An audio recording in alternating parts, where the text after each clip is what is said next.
Plus on creuse cette saison et plus on découvre des trucs de malade. Donc aujourd'hui les gars, on va parler de deux choses principales. On va reparler de Midas et Cadeauthorn puisque un abonné m'a fait remarquer quelque chose que je n'avais pas remarqué, qui lie les deux encore une fois. Et aussi on va parler du plan de Sloan, une théorie qui pour moi est possible et qui teaserait en fait la fin de saison. Donc avant toute chose, il y a 5 passes de combat à gagner sur cette vidéo. Je vais vous expliquer comment participer. Ça change un peu de d'habitude, mais vous allez voir, c'est super simple et vraiment ça va être très rapide pour vous l'expliquer. Ce que vous allez devoir faire pour participer, pour tenter de gagner un des 5 passes de combat sur cette vidéo. Donc je tiens à le préciser, même si vous avez déjà le pass de combat, participez quand même parce qu'en fait c'est une carte de 1000 V-Bucks que je vous donne. Donc si tu as pas le pass de combat avec les 1000 V-Bucks, tu pourras t'acheter le pass de combat. Si tu as déjà le pass de combat avec les 1000 V-Bucks, tu pourras t'acheter quelque chose dans la boutique. Donc pour participer, c'est super simple. Il va vous falloir aller sur votre téléphone, aller sur TikTok et aller sur mon compte TikTok. De toute façon, pendant que je parle, ici, il y a un écran de téléphone qui vous explique la marche à suivre. Vous allez sur mon compte TikTok et vous allez dans les comptes que je suis. Dans les comptes que je suis, vous allez voir des comptes de map Fortnite. Vous devez suivre tous ces comptes. Donc vous allez suivre le compte Only Up, donc la map qu'on a créée avec Cube Studio. Vous allez suivre le compte Hunger Games Odyssey, le compte Devil Fruit FFA, le compte Golf Knight. Vous devez suivre que ces 4 comptes. Une fois que c'est fait, en commentaire sous cette vidéo, vous commentez votre pseudo TikTok. Faites bien attention à donner le bon arrobase. Il faut donner en fait le nom que vous avez à côté de votre arrobase sur votre profil TikTok. Et une fois que c'est fait, vous le mettez tout simplement en commentaire. Une fois que c'est fait, moi dans une semaine, donc le samedi 9 septembre, je prendrai 5 personnes au hasard dans les commentaires et tout simplement je vérifierai sur leur compte TikTok s'ils suivent bien les comptes que j'ai cités. Et une fois que c'est fait, je leur enverrai un message sur TikTok. Donc faites bien attention d'avoir activé vos messages TikTok. Je vais vous follow sur TikTok, je vous enverrai un message avec votre code de carte de V-Bucks et au moins il y aura les gagnants. Voilà comment participer, c'est super simple. Bon, maintenant parlons de Midas et Cadeauthorn. J'ai déjà fait une vidéo où je les compare et il y a énormément de similitudes entre les deux. Mais un abonné, et j'ai oublié son nom, je suis désolé, m'a fait remarquer que les deux sont des collectionneurs. Et oui, rappelez-vous en saison 2 chapitre 2, Midas, les gars, dans sa salle secrète, en fait il collectionnait les masques de ceux qu'il battait. Et en fait pendant longtemps on ne comprenait pas pourquoi. Mais en fait il transformait en or les masques de certains skins, il les accrochait à un tableau et on avait vu que sur ce tableau il y avait plein de skins.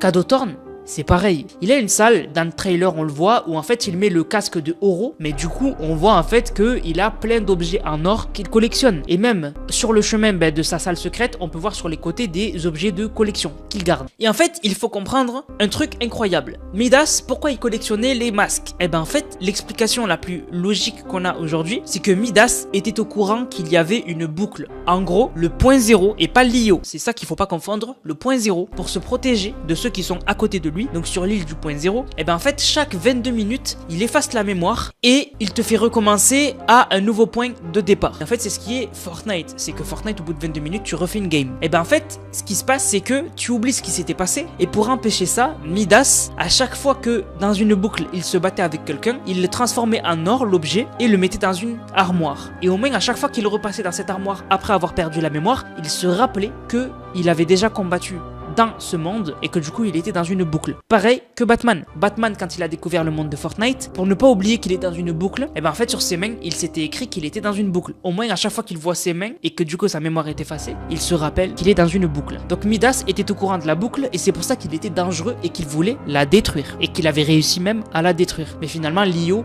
avait remplacé la boucle de la tempête par la boucle de la tempête en eau. Voilà, c'était une tempête en eau qui avait été remplacée en attendant de remettre la tempête normale. Et en fait, c'est là qu'on comprend la puissance de Cadeauthorn. Cadeauthorn, en fait, lui, il peut empêcher la boucle de lui effacer la mémoire puisqu'en fait, il peut tout le temps retourner dans le passé. Et c'est ça qui est ouf, c'est que du coup, Cadeauthorn, c'est le personnage le plus dangereux dans l'histoire de Fortnite actuellement. Juste en dessous des aliens. Puisque lui, en fait, la boucle n'opère pas sur lui. Lui peut empêcher sa mémoire d'être effacée en allant dans le passé. Et du coup, il collectionne les objets parce que c'est son kiff. Et en fait, juste le seul lien qu'on peut voir encore, c'est que lui aussi, il aime bien les objets en or. Mais du coup, c'est là qu'on voit la puissance de Cadeauthorn. C'est que lui, du coup, n'a jamais perdu la mémoire. C'est ça qui est dingue. Donc quand même, encore un lien entre Midas et Cadeauthorn. C'est quand même ouf. Bon, maintenant, parlons du plan de Sloan. Alors, le plan de Sloan, on l'a su grâce aux dernières quêtes de l'histoire. On apprend qu'en fait, Sloan, elle a contacté l'équipe qu'il prépare des casses pour l'aider à voler quelque chose. Donc l'équipe qui a contacté Sloan,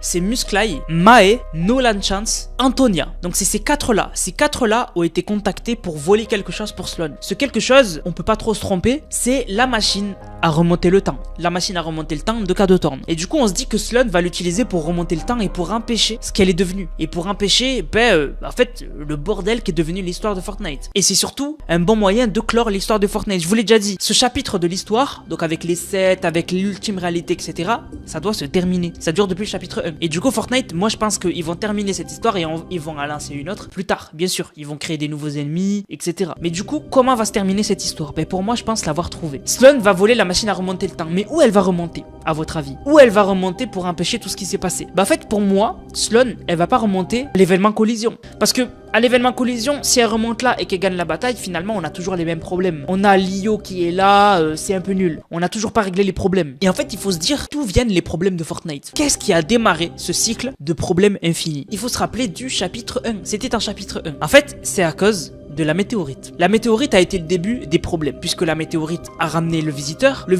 a créé une faille dans le ciel, qui du coup a permis à l'ultime réalité de mettre le cube dans la map de Fortnite, et c'est ça qui a, avec l'effet domino, causé ce qui se passe aujourd'hui, c'est-à-dire le bordel. Donc pour moi, Sloan va revenir vers le chapitre 1. Mais où exactement? En fait, il faut empêcher la météorite de venir. En fait, il faut revenir assez loin dans le passé pour que le visiteur n'ait pas à venir sur l'île de Fortnite. Donc que le visiteur ne protège pas le point zéro. Et donc du coup, comment a été créé les sets? Enfin, comment ont été créés les sets? Pourquoi les sets ont été créés? C'est pour protéger le point zéro. De qui? De Lio. Plus particulièrement de Geno. Donc pour moi, Sloan, elle va revenir à ce moment-là. Cette photo, c'est le moment où Sloan a été engagé par l'Institut Onirique, donc par Geno, pour travailler avec eux. Et en fait, c'est là que les problèmes ont commencé, puisqu'ils ont commencé à essayer de contrôler le point zéro, à s'emparer de sa puissance, et c'est là que les sets ont été créés, et que du coup, le visiteur, sans faire exprès, est venu sur l'île de Fortnite. Donc on doit empêcher Geno de créer Lio, ou du moins, empêcher Geno de donner cet objectif à Lio de contrôler le point zéro. Pour moi, Sloan, son but ultime là, avec la machine à remonter le temps, c'est de revenir à l'époque de Lio et de prendre la place de Geno. Parce que sans Geno, il n'y a pas les sets, sans les sets, il n'y a pas la fissure dans le ciel, sans la fissure dans le ciel, il n'y a pas le cube, sans le cube, il n'y a pas tout ce qui s'est passé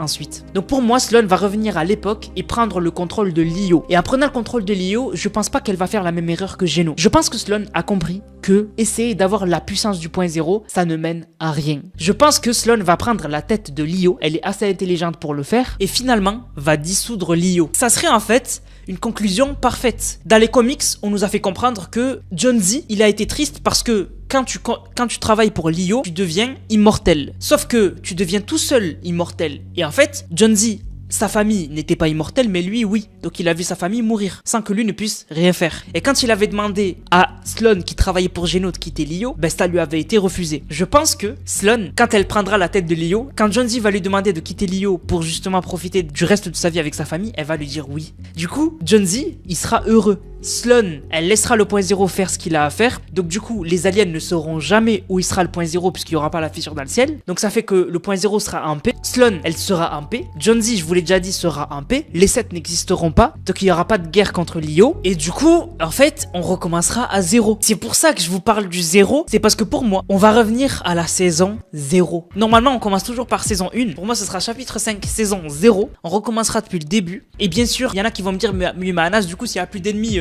ce sera nul. Non, après, Fortnite, ils inventeront un nouveau problème, d'autres ennemis, etc. Mais pour moi, c'est comme ça que l'histoire qu'on l'a connue va se finir. En fait, on va revenir dans le passé, saison 0. Sloan, elle va évincer Geno, donc Geno n'aura jamais existé. Et donc, du coup, ça sera terminé. Et on passera bien sûr à une nouvelle histoire avec des nouveaux ennemis, des nouveaux personnages, etc. Vraiment, c'est une théorie qui est possible. Et je vous l'avoue, cette théorie, je l'ai pas du tout inventée. Elle ressemble beaucoup à une théorie de, si je me rappelle bien, Ako sur Twitter. Donc je vous montre son Twitter. Donc voilà. Donc dites-moi vous ce que vous en pensez. Et vraiment, je trouve que c'est pas con. Voilà. Dites-moi vous ce que vous en pensez. Et je trouve ça vraiment, moi je trouverais ça beau. Que John Z finalement, il puisse finir sa vie avec sa famille. Que Sloan, elle ait compris en fait que ça sert à rien et que du coup, elle enlève Geno et qu'elle dissout Lio. Et dans tous les cas, cas, la boucle continuerait, parce que je vous rappelle que la boucle, c'est pas l'IO, c'est le point zéro. La boucle, elle existerait toujours, et le point zéro continuerait de se protéger en effaçant la mémoire des gens, etc. Mais bien sûr, Fortnite, il trouverait des nouveaux ennemis à amener. C'est juste que l'histoire qu'on a connue avec Sloan, l'IO, l'Ultime Reality, etc. se terminerait. Mais avant, bien sûr, qu'on puisse aller dans le passé, etc., voler la machine à remonter le temps, je pense qu'on aurait le combat final avec le néant, etc., qui voudrait nous empêcher de faire ça. Du coup, la famille, j'espère que la vidéo vous a plu. Si c'est le cas, n'hésitez surtout pas à liker, commenter, partager. On se capte les gars pour une prochaine vidéo. C'était Nanas pour le sein de vous. Bang, bang, bang.